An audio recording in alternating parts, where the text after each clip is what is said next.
Bonjour et bienvenue dans l'invité de l'économie. Je suis aux rencontres économiques d'Aix-en-Provence et je reçois Alan Petre qui est à 24 ans, ingénieur aérospatial ou aéronautique à la NASA. Bonjour Alan Petre. Bonjour, merci de m'accueillir. Comment vous faites pour à 24 ans? Je crois que c'est un record. Hein. Vous êtes l'un des premiers Français à cet âge-là à rentrer à la fameuse NASA.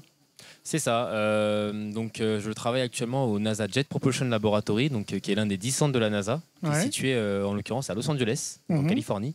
Donc j'ai la chance de réaliser mon rêve assez tôt, voilà, comme vous l'avez dit, à 24 ans. Donc c'est sûr que je suis très reconnaissant pour ça envers toutes les personnes qui m'ont soutenu et aussi tous mes professeurs, parce que voilà, je pense que c'est un très bel accomplissement pour mon âge et je suis vraiment très content d'être là aujourd'hui. Concrètement, vous faites quoi à la NASA? Alors, j'ai la chance d'intégrer du coup un département qui est en charge d'une mission spatiale qu'on va envoyer vers Vénus. Ah oui.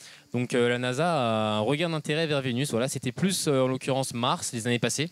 Mais aujourd'hui, voilà, on est plus focus vers Vénus pour essayer de comprendre en fait comment Vénus en est arrivé là. Voilà, comment on est arrivé là dans le sens où on veut connaître l'histoire de Vénus. Exactement, parce qu'on a une planète qui est assez hostile, 450 degrés de moyenne en surface, 92 bars de pression atmosphérique. Donc c'est des conditions qui sont vraiment bien plus extrêmes par rapport à ce qu'on connaît sur Terre, pour une planète tellurique comme la Terre et qui reçoit aussi à peu près la même énergie thermique du Soleil que la Terre. Donc on veut comprendre comment elle en est arrivée là. Et donc moi, mon rôle, c'est de travailler sur une sonde spatiale qu'on va envoyer sur Vénus dans l'atmosphère entre 60 km et 47 km d'altitude pour étudier l'écoulement atmosphérique et aussi les aérosols et la topographie de la planète. Alors on va revenir sur ce que vous faites à la NASA, mais d'abord votre parcours. Hein. Vous êtes comme on dit, 93, le fameux 9-3, la Seine-Saint-Denis, le département qui va accueillir les Jeux Olympiques, etc. Comment on fait pour réussir des études supérieures, justement, quand on est de ce département?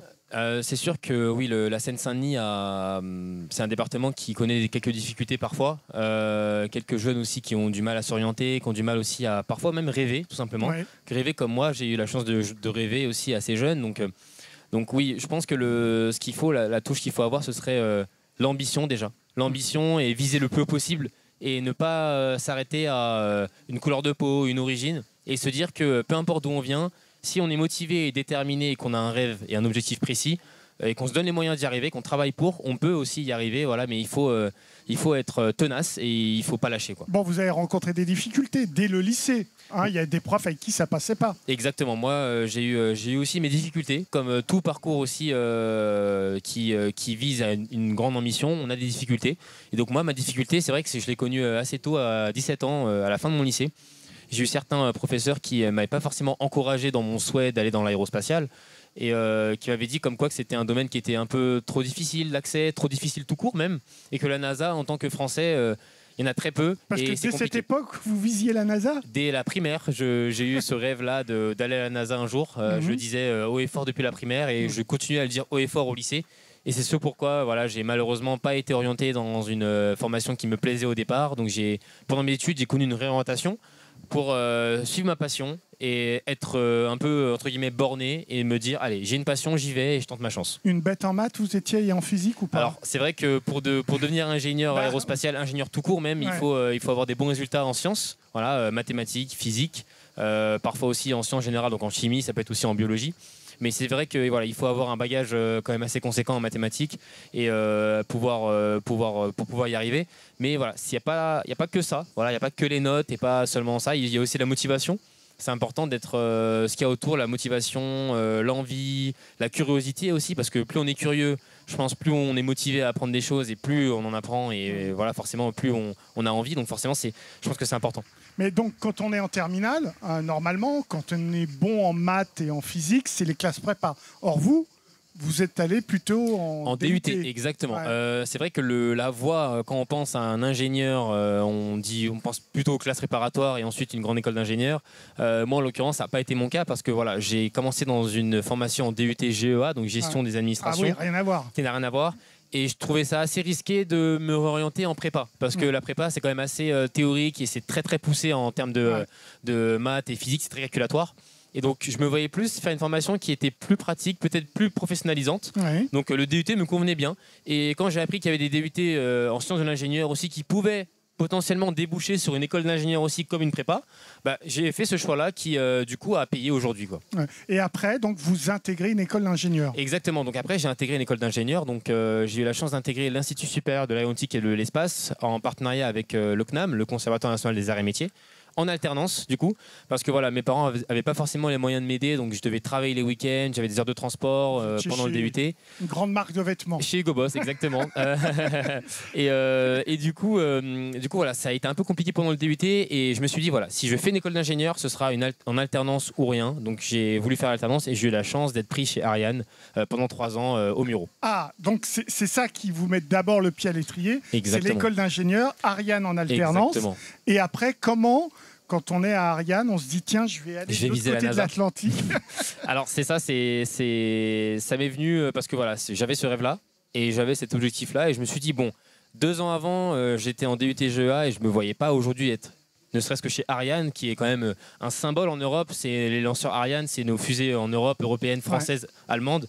Donc c'est un symbole et je me voyais pas déjà être aussi tôt dans le domaine du spatial et de voir que ça a payé comme ça. Je me suis dit bon bah allez, je tente le tout pour le tout. Et qui me dit que la NASA, ça ne ferait pas mouche. Et donc j'ai tenté ma chance, quoi. Quand vous êtes à Ariane, vous êtes plutôt à Ariane en France, en métropole, ou vous allez à Kourou, base de lancement? Alors la base de lancement, exactement. La base de lancement en Guyane française, donc c'est à Kourou, là où on lance les fusées Ariane. Mais en l'occurrence, elles sont construites. Et la partie ingénierie, c'est vraiment beaucoup plus localisé en Europe. Construite et assemblée en Europe. En Europe. Donc au Muro pour les tâches principales, à Vernon pour les moteurs, l'étage supérieur en Allemagne. Donc voilà, c'est plusieurs petites pièces qui sont faites un peu partout en Europe, qui sont assemblées du coup à Kourou, et le décollage se fait à Kourou. Bon, et alors on fait une candidature spontanée quand on vise la NASA? Comment ça se passe? C'est ça, c'est ce que j'ai fait. J'ai fait une candidature spontanée, j'y suis allé à l'audace, j'y suis allé au club. Donc vous avez dit quoi dans votre lettre de motivation? J'ai dit que j'étais étudiant français, que j'aime beaucoup ce qu'elle faisait, parce que j'ai contacté une chercheuse. En fait, j'ai contacté une chercheuse qui était liée aussi à ce que je faisais, qui avait des travaux à la NASA qui étaient liés à ce que je faisais chez Ariane. Et donc je me suis dit bon, j'aime beaucoup ce qu'elle fait, je vais tenter ma chance. J'ai envoyé un mail et ça a payé en fait. Ouais. Voilà. Elle a été attirée par votre parcours et votre motivation, je suppose. C'est ça. C'est je pense surtout déjà mon audace, le fait d'envoyer comme ça. Très à l'américaine. Voilà, très à l'américaine. Donc ça lui a plu déjà. Et puis à côté de ça, j'étais très motivé. Je lui ai montré que j'étais très motivé, aussi bien en entretien que même dans mon dossier que j'ai envoyé. Donc après, au final, c'est ce qui a payé, quoi. Vous allez là-bas quand vous faites vos entretiens ou ça se fait par... C'était en Zoom. En Zoom. C'était à distance. Ils vous recrutent en Zoom. C'est ça. Et après, un Français qui débarque à la NASA, c'est quoi sa première impression à 24 ans? C'est vrai que c'est impressionnant. C'est d'autant plus impressionnant quand depuis des années et des années, on regarde des documentaires, on voit ce centre de la NASA, on voit des personnes qui parlent et qui témoignent dans ces documentaires. Et aujourd'hui, de les voir en vrai et de parler avec eux en vrai, c'est assez impressionnant. Mais c'est un rêve, quoi. Donc, et quand on compare à votre expérience à Ariane, qui est quand même une très belle société, hein, oui. C'est quoi la différence entre Ariane et la NASA? Alors, en termes d'expertise et de connaissances scientifiques, d'efficacité, il n'y a pas de différence. Je ne vois pas vraiment de différence. Voilà. Ah oui. C'est juste que, bon, chez Ariane... Plus de moyens, peut-être? Exactement. Chez Ariane, on a peut-être moins de moyens parce que voilà, le budget alloué au spatial en Europe est forcément moindre par rapport au budget américain. Ouais. Aux États-Unis, il faut savoir que le spatial, c'est vraiment très important pour eux. C'est un moyen de montrer aussi leur puissance, le fait qu'ils sont... toujours précurseurs dans plein de domaines et qu'ils arrivent à innover. Donc, ils mettent beaucoup d'argent dans le spatial.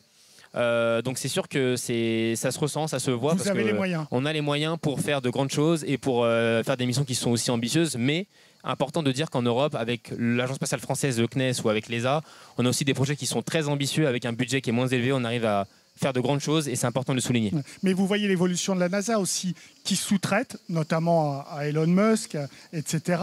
Vous voyez émerger l'écosystème de start-up aussi aux États-Unis et en Europe. Ça vous titille pas aussi, ça? C'est vrai que ce système de start-up, il est assez récent. Voilà, le New Space, c'est assez récent. On a des start-up aussi bien allemandes que françaises et même de base américaines.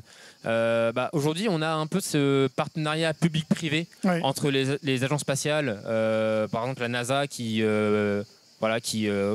passe des commandes aussi. Voilà, qui signe des contrats et passe des commandes avec SpaceX ou avec d'autres acteurs du New Space américain. Je pense que c'est une bonne chose parce que voilà, ça divise un peu le paysage spatial et ça fait en sorte que voilà, on a plusieurs acteurs qui peuvent aussi apporter leur contribution, apporter aussi leur expertise. Donc c'est une bonne chose et ça développe le domaine, quoi. Ouais. Allez, une question sur le salaire. Un gap entre les salaires européens et le salaire à la NASA. Alors, d'ailleurs, la différence qu'il y a par rapport à l'Europe, c'est que les salaires la tranche de salaire est souvent annoncée sur le poste en question aux États-Unis. Par exemple, quand on a une fiche de poste, le salaire est annoncé une tranche, quoi. En Europe, c'est pas le cas. En tant qu'ingénieur, quand on commence en début de carrière, à mon âge, on est en net entre 2800 et 3000 euros par mois. En Europe, ouais. En Europe, et aux États-Unis, c'est le triple. Voilà. D'entrée, vous avez en Californie, c'est le triple environ. Oui. Ouais. Après, bon, ça dépend des États aussi, parce que chaque État a son niveau de vie. Chaque État coûte plus ou moins cher. Donc, en fonction des États, il y a une différence de salaire aussi au sein même des États-Unis. Mais en Californie, oui, c'est assez élevé vu que c'est l'État le plus cher et que c'est l'État le plus riche des États-Unis.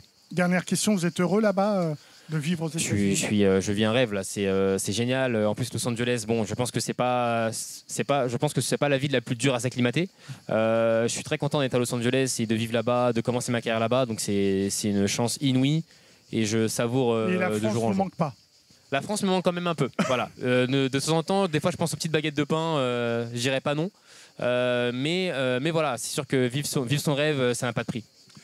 Bravo et merci Alan Petre pour vos réponses. L'invité de l'économie, bien c'est terminé évidemment. Vous pouvez retrouver cette émission sur france24.com, sur nos réseaux sociaux et sur nos podcasts. Au revoir.